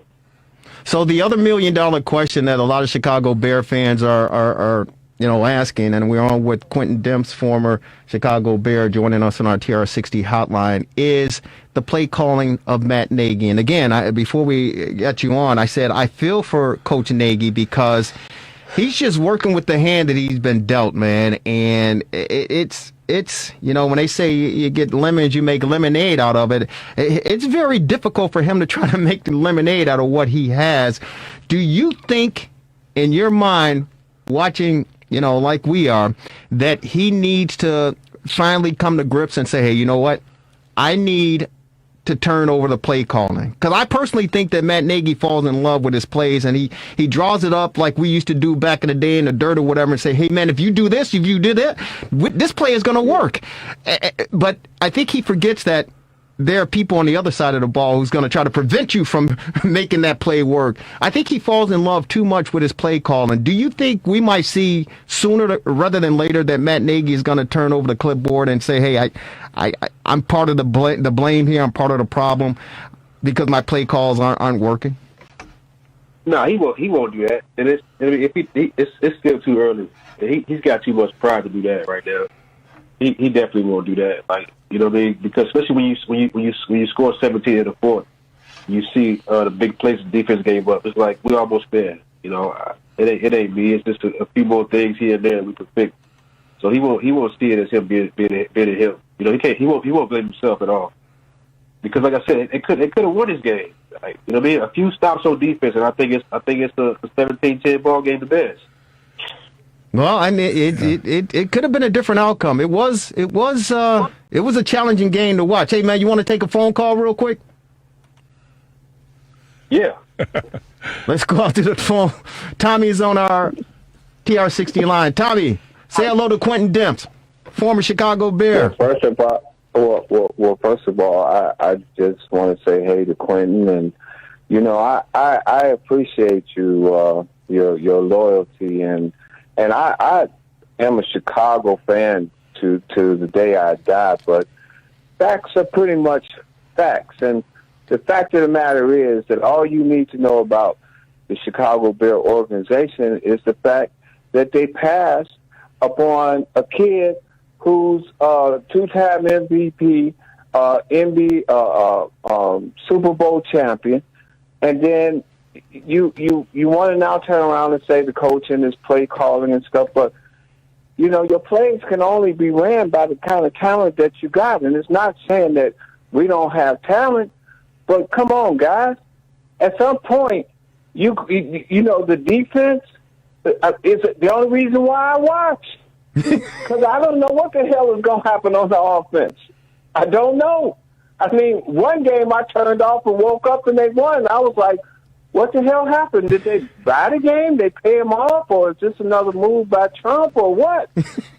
I mean, I just think at some point that the defense should just take rakes with them and just have it out there. I mean, hell, after 3 quarters, 4th quarter, come on, man. I mean, you the teams that the Bears lost to, being absolutely honest and being serious, the teams that the Bears lost to are the teams that you need to beat if you're going to be at least a contender for the playoffs. And with that, I'll go back. I'll wait till next week. Hell, they sobered me up. I was good and drunk, man. Hey, Tommy, thank you so very much. We appreciate you picking up the phone and giving us a ring. What do you have to say about that, Q? No, I mean, he definitely made some valid points. Man. Like I said, man, it's any given Sunday. Like, no matter who out there, no matter if you got the MVP of the whole league or if you got Nick Foles, if you don't come to play on Sunday against whoever you play against, it's gonna show. Hey, man, you want to stick with us real quick, a little bit longer, or you got a break? Q, wake up. Yo, yeah, I'm good. You good? Okay, hang on, man. Hang on. I just want to say to those of you listening, of course, just like Tommy, if you want to jump in, our number is 773-763-9278, 773-763-WCPT. Bears fall to the Tennessee Titans 24-17. And, of course, they've dropped their third straight game in a row. The Bears... And thanks to our good friend George Bliss, 2 of 15 on third down today, ranked 31st. The only team worse are the Jets. He also said Matt Nagy stink. I don't necessarily say it's Matt Nagy, but I do believe, Q, that he needs to reconsider as far as the play calling is concerned, because the Bears need to do something, and it's unfortunate. Now, Q, this might not work with you, but this is what I think. This is what I truly believe, and the track record speaks for itself. I truly believe if things continue to go south the way that they're going, as far as this team is concerned, and as far as the win-loss record is concerned, I truly believe that the Bears need to take a serious look at Ryan Pace, the general manager, and if they made a move to say, hey, Ryan, it's just not working out. If George McCaskey told him, say, hey, it's just not working out, man. We need to go in a different direction. I wouldn't be surprised, because Matt Nagy has a winning record here in Chicago. I wouldn't be surprised if Matt Nagy lobbied for himself to be dual general manager, coach of this football team, because I think Matt Nagy feels that he can make better personnel selections, whether it's in the draft or free agency. I think Matt Nagy feels that if he made the selections and the choices to bring in the players that he feels can run his offense, to run the system, I think he feels that he can execute those plays or have those plays executed, and I think he would get the results that he's looking for. Jerry, doesn't he have input? I don't know how much input he has. You're kidding. But I'm not kidding. Okay. I'm not kidding. You think Hey, Q, okay. You tell us, did Matt Nagy make most of these picks on this roster? In your opinion? Huh? I don't think so. Well, I don't think so. No. I think he made a lot of them, though. I don't know if I don't know, man. I think he made some of them, but I don't know if he made it to the point where he feels that these. I just don't think that he made some of the selections that were made. Yeah. I think with this kid, this Cole Kmet, I think he had something to say about that. I think that kid Mooney, I think he had something to say about that. But overall, I'm just thinking of non-sports organizations from my own experience that wouldn't make sense that the manager would not have input. And only the general manager would, let's say, in a regular organization. And I agree with you. I agree with you. But I can't say that I don't think that Matt Nagy, and let's bring in Bruce Herron, who's on our TR60 hotline, because these guys played in the league. Bruce, say hello to Quentin Demps, Q, on our TR60 hotline. Q, say hello to Bruce Herron, former Chicago Bears, number 51 in the roster. He's number 1 in our hearts. Say what's up to each other, fellas. Hey, Q, how you doing? This is Bruce. Good, man. Good. Hey man. I'm sitting there listening to you guys, man, talking about whether Matt Nagy has any input in the drafting or building of the manpower with the Bears. I tell you one thing: if he doesn't have any input, then the organization is doomed to fail. I mean, you're talking about the head coach. He brought in the system, and he's got to have players to fill in his system, and if the general manager is actually making all those picks without the input of the head coach, then everything falls on the general manager, and I don't think that's happening. I really don't think that's happening. I just think that it's just I really think that it's just the talent evaluation is got to be a problem. Because I mean they've got too many players that just don't fit. They just don't fit. Look at the offensive line, man. The offensive line has been, even before the injuries and the COVID interference. I mean, the offensive line was not very good. Mm-hmm. And it's just how do you go into a season time and time again with an offensive line that just doesn't perform well? It just doesn't make sense to me. And see, that's the reason why I posed the question, gentlemen, is the fact that I'm giving Matt Nagy the benefit of the doubt. but I can, and I just can't see if we know that Ryan Pace is not a very good evaluator as far as talent is concerned. But if you're now saying that Matt Nagy fits in that category as well, like you said, Bruce, it's doomsday as far as this team is concerned. Because if you got two guys that can't evaluate talent on the highest level, we're in the world of trouble, man. Why is it not? It's not only the two guys, but it's also the scouting organization. I mean, they've got a scouting team. They've got more than one guy that's doing the scouting of these players, and they sit in the meeting room and they evaluate talent, and and they look at players perform in college and perform with other teams, and they not only their draft picks but also their free agency picks. You just got to wonder. I mean, what the heck is going on in the evaluation room? It's not working. Something's not working. Quentin Demps, what do you think? Or is it coaching? So we let a one quarterback mistake tag Ryan Pace as a bad evaluator.